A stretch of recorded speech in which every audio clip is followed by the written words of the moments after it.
after the Renaissance period has already happened, Revelation 9 is basically referring to a time when the key of the bottomless pit was unlocked in the bottomless pit. It was unbound.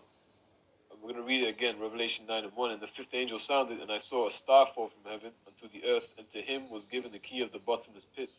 And he opened the bottomless pit, and there rose a smoke out of the pit, as the smoke of a great furnace.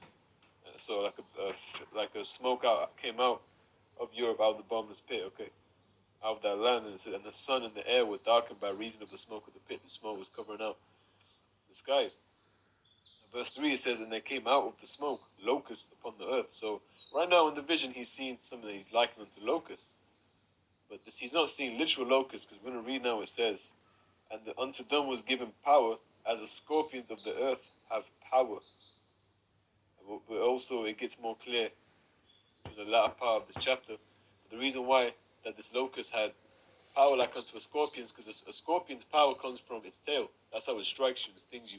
So this locust, the tail, it had its weapon. It was flying around like a locust. So right now, this prophecy is talking about a time that was post, the Renaissance, the beginning of the Renaissance period, the rebirth of Esau Edom's kingdom, where he was unbound from the bottomless pit, and he began to rule in Europe instead.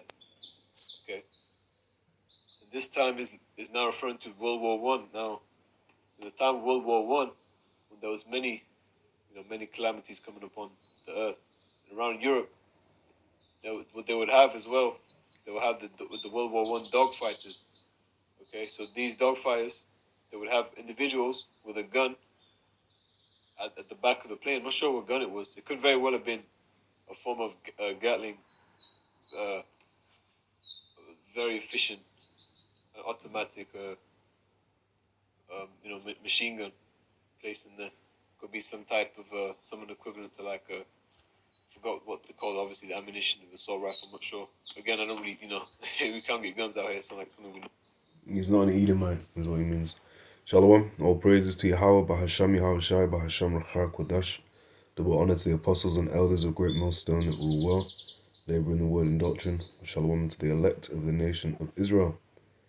Right, and obviously this is just a quick, it will be secular history. We know why, because the Temanites, they're blessed with that sword. Right, that is not just the Temanites, but they're included in it, of course. Genesis 25 and 25, and the first came out red, all over like a hairy garment, and they called his name Esau. After that came out his brother, and his hand took hold on Esau's heel, and that's spiritual. Right, that's what Jacob means. He is a supplanter. Supplanter, supplanter means supplanter, underfoot. Right, took hold on Esau's heel, and his name was called Jacob. And Isaac was 80 years old when she bare them. And the boys grew, and Esau was a cunning hunter, a man of the field, and Jacob was a plain man, dwelling in tents, not twents. Inside joke. But Genesis 27 and 38 through 40. And Esau said unto his father, hast thou but one blessing, my father? Bless me, even me also, O my father. And Esau lifted up his voice and wept. And Isaac his father answered and said unto him, behold, thy dwelling shall be the fatness of the earth, and of the dew of heaven from above. And by thy sword shalt thou live, and shalt serve thy brother. And it shall come to pass, and thou shalt have the dominion, that thou shalt break the yoke from off thy neck. So he was given a sword. Right, the wicked is the Lord's sword. Psalm 17 and 13. Arise, O Yahawah, disappoint him, cast him down, deliver my soul from the wicked, which is thy sword. And who is this talking about initially? Right, but now it's applicable to Edom, right? Because he is that wicked. Rather, he is that wicked, it will be taken out of the way. According to 2 Thessalonians 2.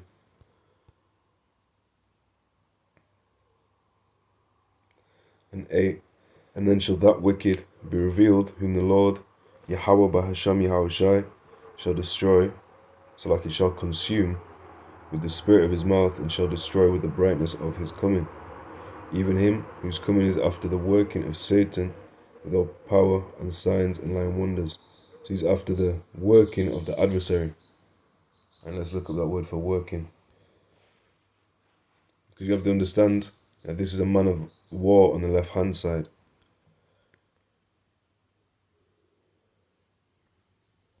So he's working, probably ergon or something, on an Enagaya. Strong's G 1753. Energaya. Energaya. So working, efficiency in the NT use only of superhuman power, whether of God or of the devil. Right, whether of the right hand or the left hand, let's call it. So working, 4, effectual working, 2, operation, 1, strong 1. So he's in the operation of the adversary. Right, let's search up wisdom. Not too confused with wisdom. Jeremiah 49:7. Concerning Edom, thus saith Yahawah of hosts, is wisdom no more in Teman? Is counsel perished from the prudent? Is their wisdom vanished? Right, Teman is one of the houses, one of the house of wisdom in Esau. Right, and when you deal with that, you deal with a lot of the German manufacturing. See man driving a Temanite whip. Right, dogfight. My brother was going into it. Salaki, let me just get some water, man. It's still very early in the morning. This is my first extended speaking of the day, so just bear with me.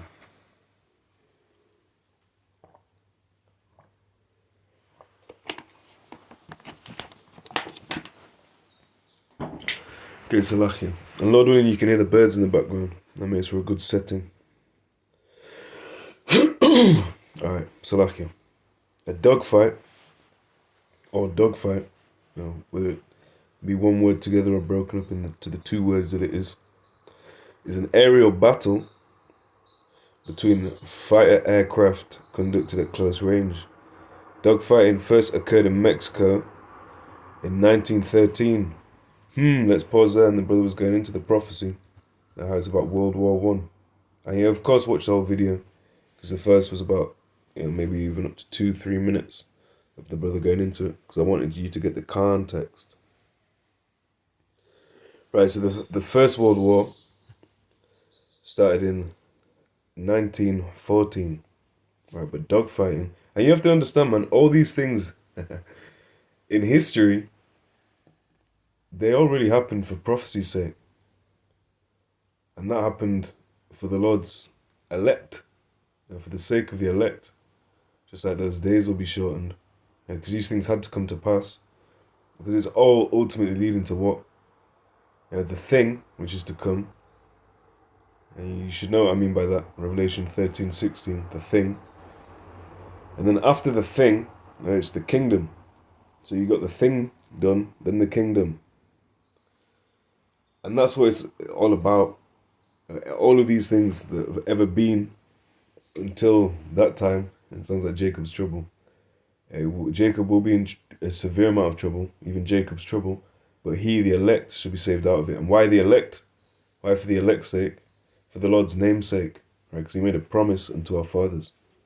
So every time you go into these little secular bits, don't lose sight of why we're bringing this out and what the whole point is. These things, there's certain things that have happened to pinpoint accuracy. Right, so don't think that all the things that are written to come won't fulfill in the same manner. So a dogfight is an aerial battle between fighter aircraft conducted at close range. Dogfighting first occurred in Mexico in 1913, shortly after the invention of the airplane. Until at least, there's different sort of airplanes. Let's not get into it. It's not a lesson on airplanes necessarily. Of course it is. We're not going into the history of airplanes or aeroplanes.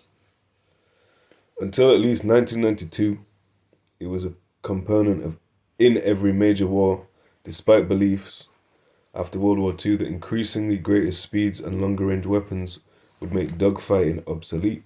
And there used to be a game online I used to play as a child of around 8 years old or thereabouts, and it was called Dogfight, and it was no, I'll leave it. I was trying to go down avenues that are just unnecessary, so lucky. So you have a USA F-105D shoots down a North Vietnamese MiG-17 during the Vietnam War, June 1967. I'm not going to read every single caption, especially with all the numerals up in there. We want to go into history here. We can read Mexican Revolution, World War One, Lord willing. So it says Mexican Revolution, and we'll go into some certain words in this just before that. Bear with me, Salaki.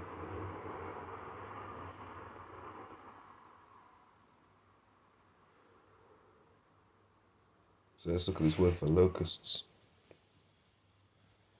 There came locusts. Strong's G 200. Arcris. Acris. A locust, particularly that species which especially infests Oriental countries. Orient meaning what? East. So you say disoriented means you're stuck in the West.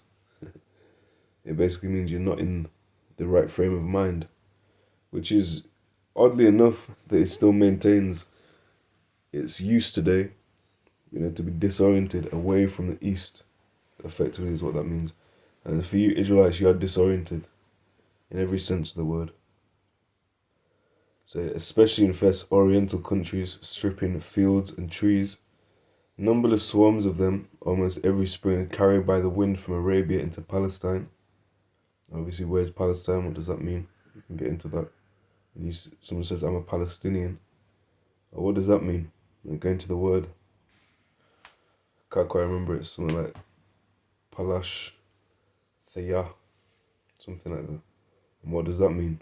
Is that the original inhabitant of the land?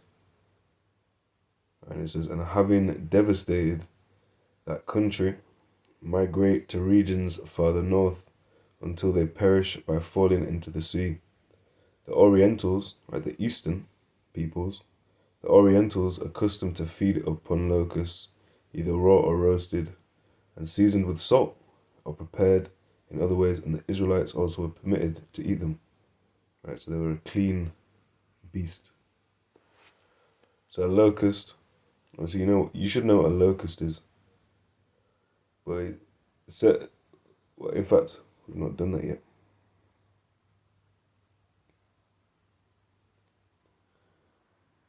I've clicked the wrong verse.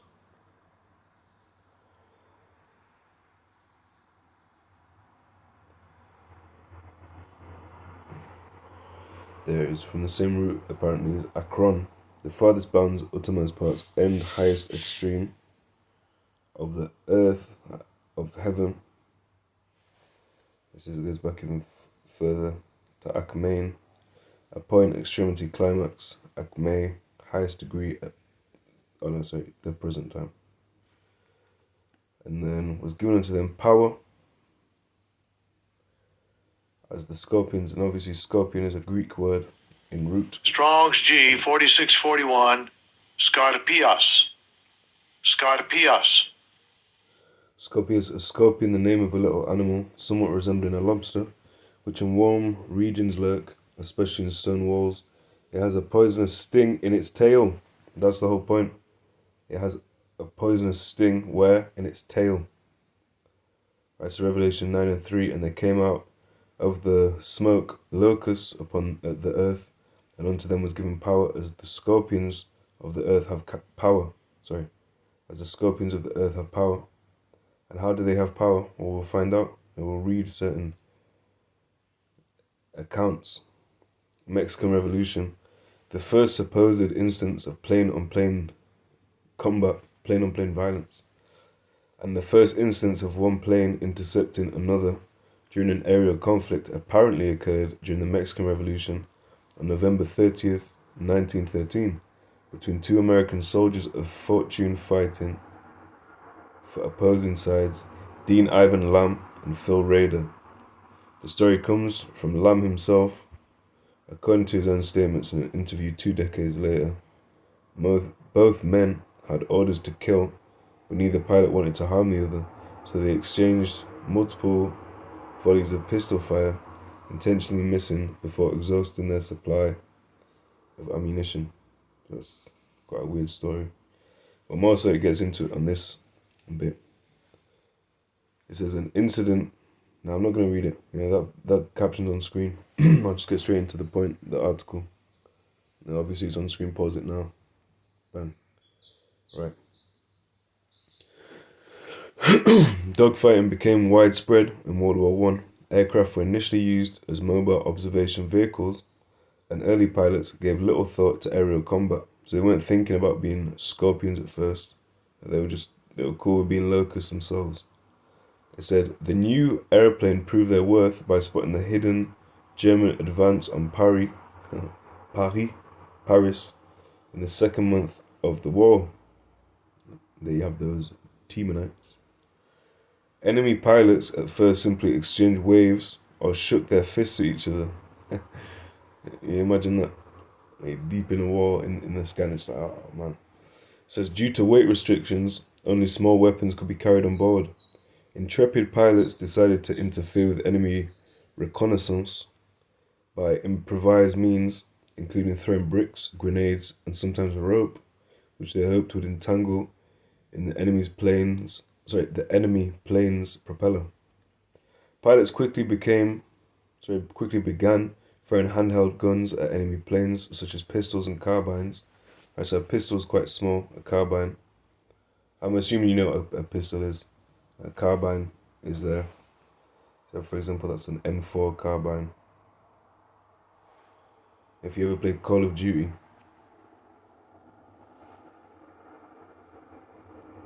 so pistol, yeah, I'll just click on it for the sake of it. A pistol is a small gun, a handgun, handheld. Whereas, well, they're both held in hands, but one tends to use more hands.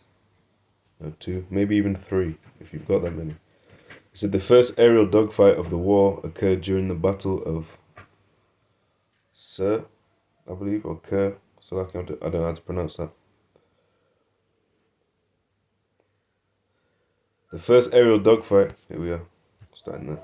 The first aerial dogfight of the war occurred during the Battle of Kerr, or Sir, August 15th to 24th, 1914. And remember, that's a year after, if I'm not mistaken, the dogfighting in Mexico, so it's still pretty new according to these accounts. When Serbian aviator, if you go into the word avion in Spanish, it means an airplane. So in Serbian, I assume that's Latin. When Serbian aviator Miodrag Tomic encountered an Austro-Hungarian plane while performing a reconnaissance mission over Austro-Hungarian positions, the Austro-Hungarian pilot initially waved, and Tomic, I'm completely winging that, it might be pronounced that, it might not, but there is, and Tomic reciprocated. The Austro-Hungarian pilot then fired at Tomic with his revolver. Tomic managed to escape. Within several weeks, all Serbian and Austro-Hungarian planes were fitted with machine guns. And what is a machine gun? It's similar, like the brother was saying, a Gatling gun. And now that's a locust with a sting in its tail. You understand? It's got power as a scorpion does. In August 1914, Staff Captain Pyotr Nestorov from Russia became the first pilot to ram his plane into an enemy spotter aircraft. In October 1914, an airplane was shot down by a handgun from another plane for the first time over Reims or Rome, France. Once machine guns were mounted to the airplane, either on a flexible. Well, I didn't do that. It just sort of happened. Once machine guns were mounted to the airplane, either on a flexible mounting or higher, on the wings of early biplanes, the era of air combat began. And now, maybe I'll read until it seems no point. No, I'll try and pick out some certain things. Obviously, this talks about the machine guns and Temanites, so we'll go into it. The biggest problem was mounting a machine gun onto an aircraft so that it could be fired forward. And just to clarify, people say mean things about Wikipedia, man. When you click on this, now it'll give you a source. So source 11 is from Nova transcript Who Killed the Red Baron, PBS, so pbs.org. So there's not every single sentence is sourced. There's sources thrown in the midst of it. The biggest problem was mounting a machine gun onto an aircraft so it could be fired forward through the propeller and aimed by pointing the nose of the aircraft directly at the enemy. French aviator Roland Garros solved this problem by mounting steel deflector wedges to the propeller of a Moran Solner monoplane, a French aircraft manufacturers. He achieved 3 kills, but was forced down due to engine failure, down behind enemy lines, and captured before he could destroy his plane by burning it. The wreckage was brought to Anthony Fokker, a Dutch designer who built aircraft for the Germans. Fokker decided that the wedges were much too risky and improved the design by connecting the trigger of an MG08 Maxim machine gun to the timing of the engine. I know all I'm going to do, Lord willing, in the rest of this is read through this. So if you like, it's not the scriptures, it's too secular, I understand, turn it off. Shalom.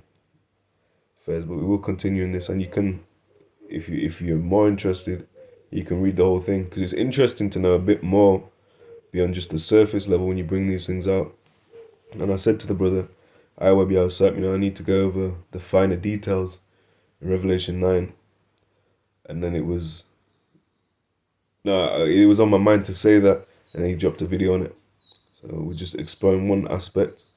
You can go into every single part. So it says,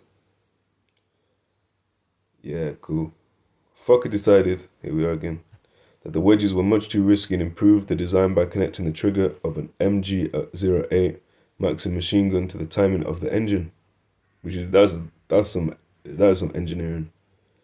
The Germans acquired an early air superiority due to the invention of the synchronization gear in 1915, transforming air combat with Fokker EI, the first synchronized forward-firing fighter plane. Try to say that fast. On the evening of July the 1st, 1915, the very first aerial engagement by a fighter plane armed with a synchronized forward-firing machine gun occurred just to the east of Lionville, France. The German Fokker EI was flown by Lieutenant Kurt Wintgens, earning the victory over a French two-seat observation monoplane. Later that same month, on July 25th, 1915, British Royal Flying Corps RFC Major Lano Hawker, flying a very early production Bristol Scout C, attacked 3 separate aircraft during a single sortie, shooting down 2 with a non-synchronizable Lewis gun, which was mounted next to his cockpit, an outwards angle to avoid hitting the propeller. He forced the 3rd one down and was awarded the Victoria Cross.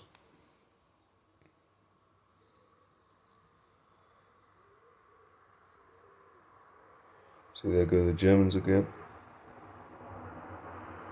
And this goes on for ages, man. So I'll leave that there. I pray it was edifying.